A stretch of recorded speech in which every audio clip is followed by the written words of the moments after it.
Hey guys, it's Nisi J coming to you live from Honey Be Ready podcast, brought to you by Golden Sunflower LLC. And as you can see, if you're watching on YouTube, we are outside having a car talk for right about now. But if you're listening on Apple, you can always stream us on YouTube also. Don't forget to like, comment, and subscribe down below. So today we're going to have a talk about, how college isn't for everybody. And, if college ain't for you, it's okay. Trust me. We're going to get into why I said that in a little bit. See y'all.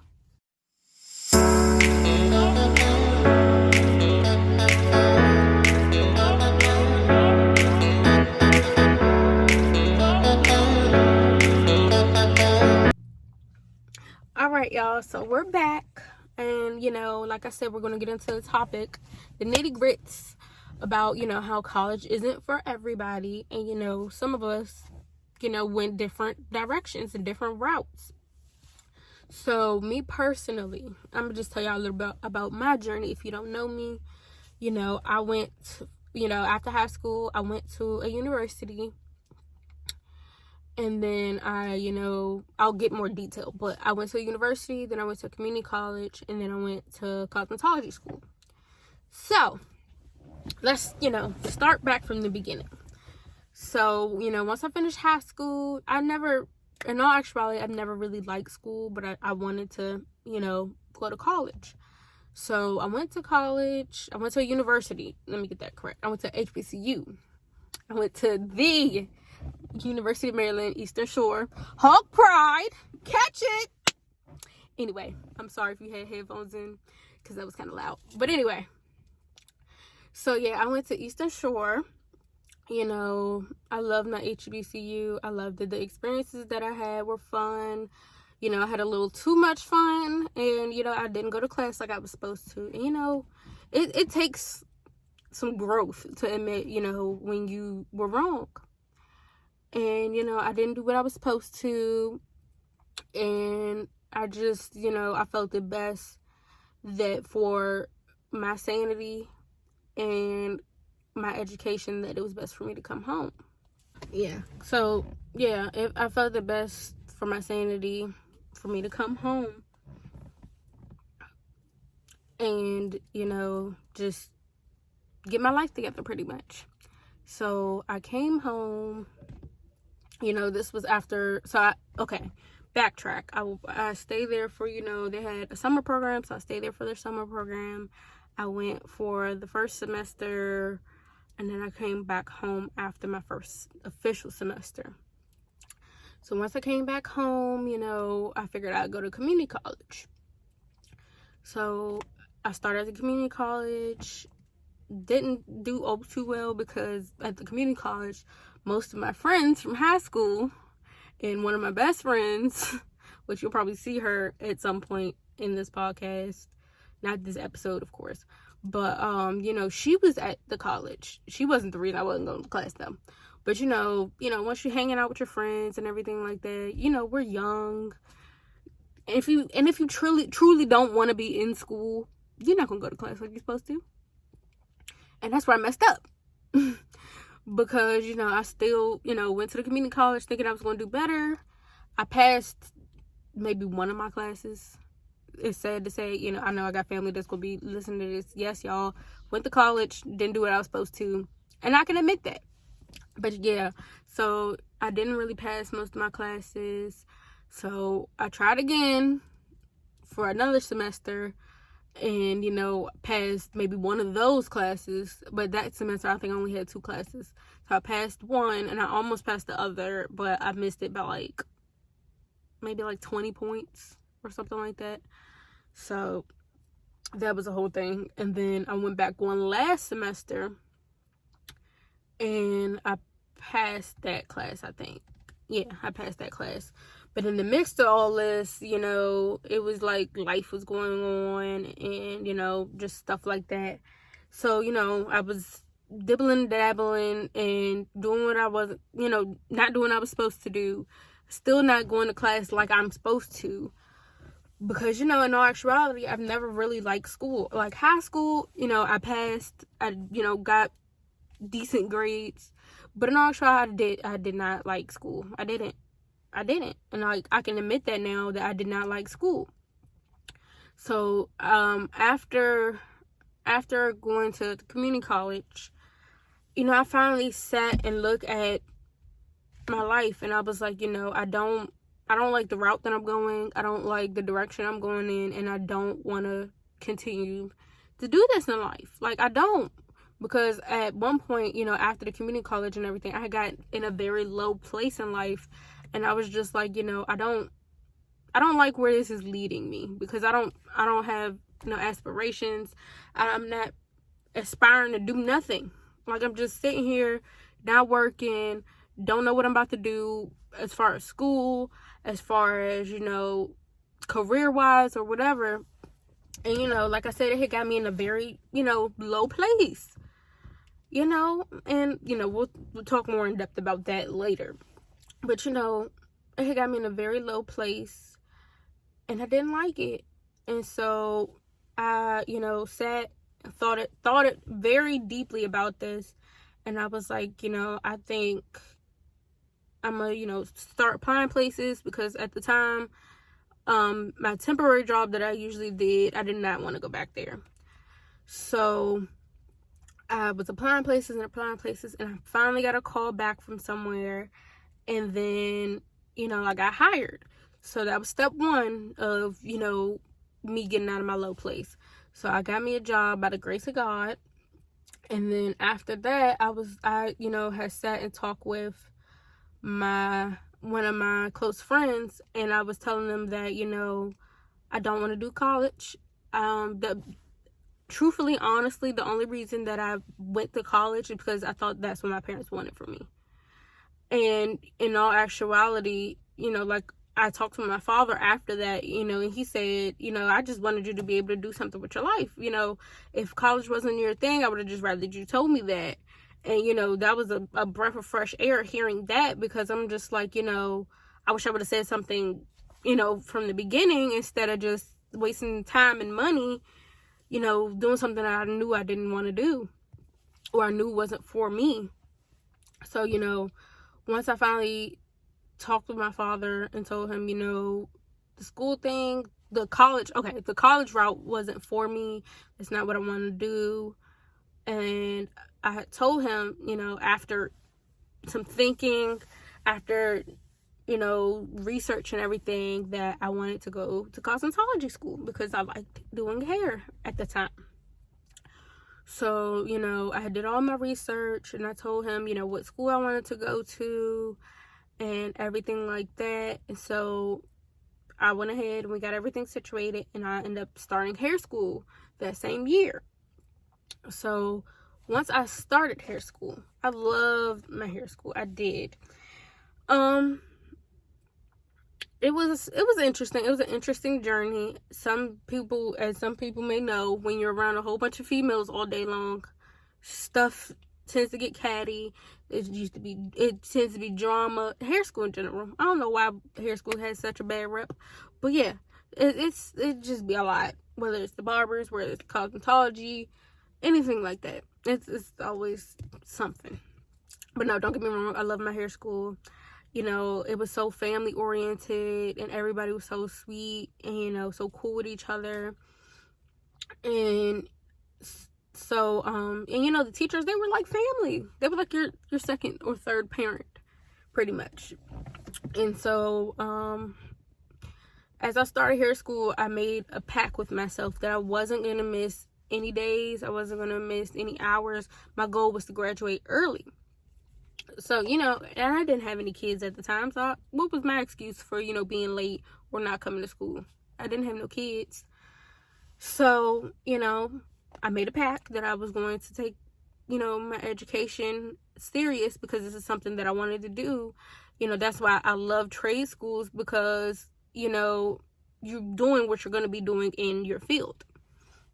So, yeah. So I started, cosmetology school, and, I was doing amazing as far as, my hours and everything. I could have did better when it came to, like, grades, but I still had, really good grades. Because like I said, this is something that I wanted to do and something I was interested in. So I ended up finishing with perfect attendance. I didn't miss any days. I didn't miss any hours or anything like that. And I finished, I think, in 11 months. But with that being said, it was definitely some trials and tribulations going on with that, because halfway through, when I was almost finished, we found out my mom's diagnosed with cancer.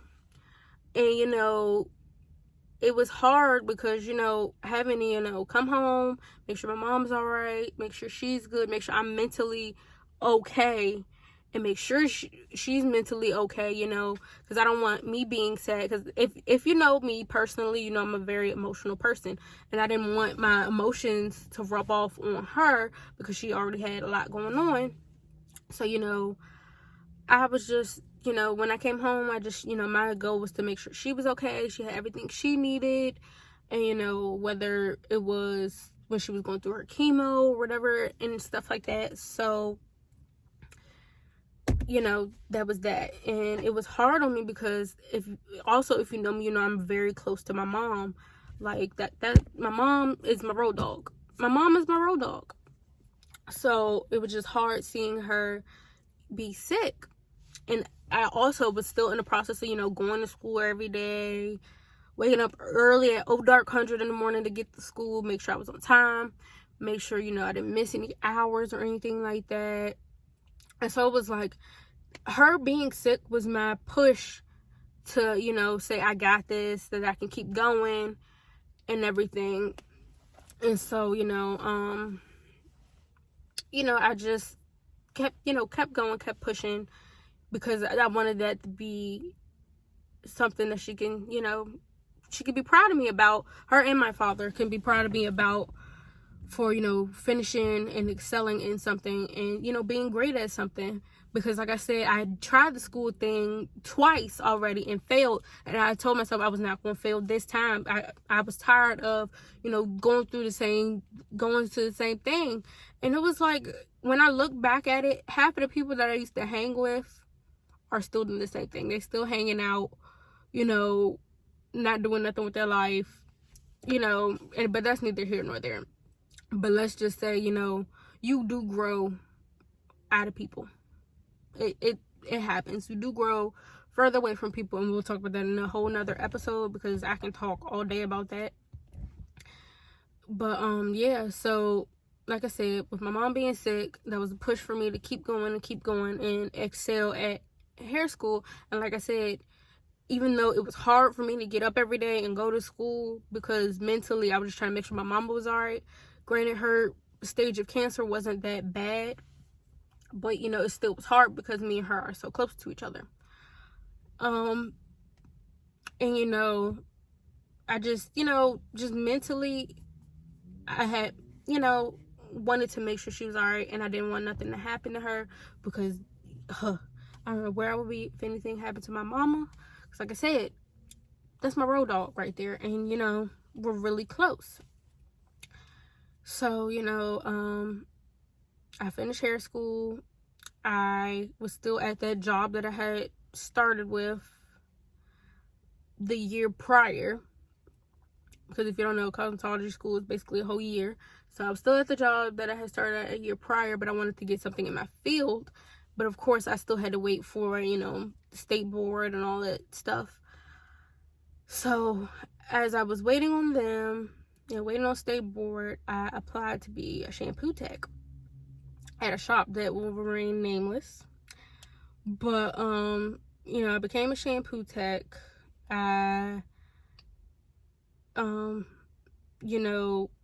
We made little to nothing, to be quite honest.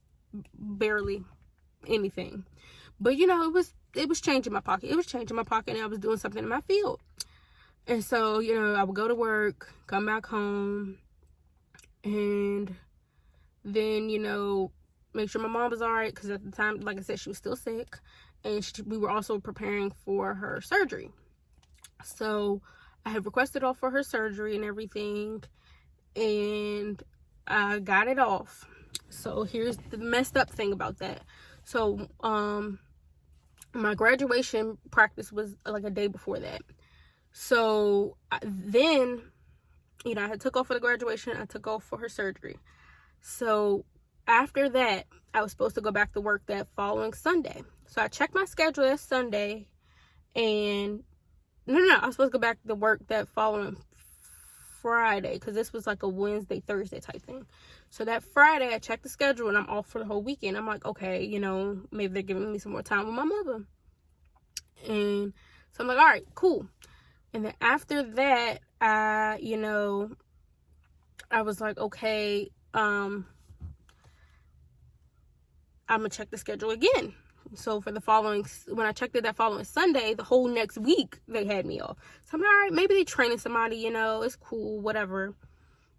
And then I checked again, and I was off the whole rest of the year. Mind you, nobody called me, nobody texted me, nothing.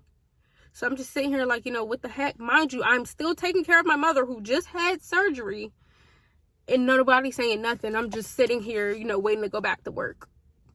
Nobody said diddly squat. So it took, you know, I was messaging, you know, the owner and everything, and I'm like, hey, you know, what's going on? Whatever. She still didn't respond. So I messaged her co-owner, and it took for me to message the co-owner for the owner to finally respond. And the owner called me and was like, oh, we went with a different route, blase. My thing is, if that's what you was going to do, if that's what you already had in your head, why didn't you just tell me that from the beginning? And you knew I was at home taking care of my mother who had just had surgery. Like, what? But I tell you like this, God don't like ugly, because that shop is no longer open. But anyway, so, you know, after that, you know, I was jobless for a while. You know, like I said, we're getting into my journey. So I was jobless for a while, and, you know, but luckily I was able to stay home, take care of my mother and everything. And, you know, I enjoyed the time that I had at home with her, but I still wanted to be able to work so I can have my own means of income and stuff like that. Because if you know me, I'm a very independent person, and it takes a lot for me to ask people for help. So, you know, in the process of me, you know, trying to search for jobs, and nobody wanted to hire, so I'm just like, you know what, I'm gonna just stay home, take care of my mama, you know, making sure she good and everything like that. I did learn how to cook, however. It's sad that it took, you know, that, but I did learn how to cook. So, yeah. But I ended up, you know, staying home, taking care of my mom, but I still wanted, you know, to get back into working life. So, you know, I went ahead and was searching for another job, and, you know, I'm looking, searching, trying to find somewhere to work. And, you know, I ended up deciding to go with the old job that I used to work at, because I knew that they would hire me back. So I went there, and ironically, before I started there, you know, mind you, I'm still single at this time, and I wanted, you know, to date somebody, but, you know, all the candidates that I had, no, very toxic. 10 out of 10, do not recommend. But you know, so I decided to, you know, like I said, go back to that job. Sorry, y'all, it's crows in the background, and if you know me, I'm terrified of crows. We'll get on the fear topic episode, you know, later. But anyway, so yeah, so I was praying, and I was like, God, wouldn't it be ironic if I finally found me a man at this place? And lo and behold, that's where I ended up meeting my fiance, and now the father of my child. So anyway, that's neither here nor there. But, you know, after that, I ended up going to a job that I had been applying to, and, you know, I stayed there for, you know, a good little while. Mind you, all of this is while I'm in the process of trying to pass my cosmetology test. I took the practical 3 times, and it took me 3 times to finally pass, but I hadn't passed while I was still at this current job. So the current job that I was at, you know, it was toxic. I didn't really like it. I liked it at first. I loved the people, but the job itself, no. But don't get me wrong, I loved my coworkers. To this day, I'm still cool with the majority of them. But anyway, so, you know, I was there until I passed my cosmetology test. Once I finally passed my test, I applied for the job that I, at the time, you know, was my dream job, and I loved working there. I mean, I love wanting to work there, because if you know me, cosmetology, you don't have to necessarily do hair. You can do hair, skin, or nails. So I ended up deciding to do skin, and I ended up becoming a waxer. So I spent the time that needed to be spent at that job to gain the knowledge and education about wax and everything. But that job, you know, I'm the type of person, when something is messing with you mentally, it's time for you to go. That's why I left the job before that, and then that's why I left that job, because that job was messing with my head mentally. It was some point, you know, I was ready to kirk off on people. You know, I would cry some days, you know, and I just knew it was time for me to go, because it was so stressful, and I couldn't do it. I could not do it anymore. You know, I should never get to the point where I'm blackout angry at work. You know, no, you should never get to that point. And like I said, if a job gets you to that point, it's time for you to go. You should not break character for, you know, a job. No. So, you know, I planned my escape, and like I said, I ended up deciding I wanted to open my own, you know, wax studio. So I, you know, planned strategically how I wanted to do this, because I wanted my business to be licensed and everything, so I didn't have to worry about all the extra stuff. So I planned my escape, and I finally opened my own suite, and here we are today. I'm an entrepreneur. As you all know, I have you know, my wax business, I have the coloring books, and I have this. So, you know, I've always been the type, I love being an entrepreneur. I love doing my own thing. You know, it's just been a me thing. I don't like working for other people. I'd rather work for myself. And, you know, I plan to excel in this here entrepreneurship. You know, if I have to go back to a 9-to-5, there's nothing wrong with that, and I don't have a problem with it, but that's not my goal. So, you know, like I said, college, all of this is said to be saying college isn't for everybody, and you don't have to go to college to be successful. Those of you that did go to college, kudos to you, because that stuff is hard, and I commend everybody that went and graduated and whatever. Even if you only went for a semester and you didn't graduate, at least you tried. But like I said, college, you do not have to go to college to be successful, and college is not for everybody, and I'll be so happy when people finally understand that. But one thing I can say, if you don't decide to go to college, those are my people that are, you know, graduate high school, trying to figure out what you want to do in life. If you don't want to go to college, just get a trade in something. Because at the end of the day, once you get licensed in something, as long as you keep that license, can't nobody take nothing from you. You can always find you a job in your trade. So at the end of the day, if you don't want to go to college, get a trade in something. I beg of you. If you don't take nothing else from this message, get a trade in something. Please. Please. But yeah, that's it for today's episode. You all know what I gotta say. If somebody got something to say about you and you don't feel like hearing that stuff because it ain't true, just say, and that's fine, because, you know, forget them. We're gonna do us, period. But all right, see y'all. I'm sorry if the noise sounds kind of choppy, but like I said, I'm recording in the car. There's planes flying, birds chirping, crows flying, and I'm almost about to have a heart attack. But, you know, it's cool. It's cool. But all right, see y'all. Love you guys.